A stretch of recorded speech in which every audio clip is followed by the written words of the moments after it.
Dewan Perwakilan Rakyat Daerah Kabupaten Lebong menggelar rapat paripurna penyampaian nota pengantar laporan keuangan pertanggungjawaban atau LKPJ tahun anggaran 2023 yang dilaksanakan pada Senin 29 April 2024. Dipimpin langsung oleh Ketua DPRD Kabupaten Lebong Charles Ronsen, rapat paripurna dihadiri Wakil Bupati Kabupaten Lebong Fahrul Rozi serta Wakil Ketua DPRD Kabupaten Lebong.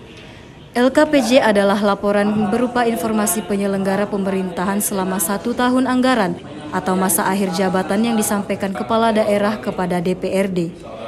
Mewakili pihak eksekutif Bupati Lebong Kopli Ansori melalui Wakil Bupati Lebong Fahrul Rozi menyampaikan, atas nama pemerintahan Kabupaten Lebong mengucapkan terima kasih kepada DPRD Kabupaten Lebong yang telah menggelar rapat paripurna dalam agenda penyampaian nota pengantar LKPJ pemerintahan Kabupaten Lebong tahun anggaran 2023.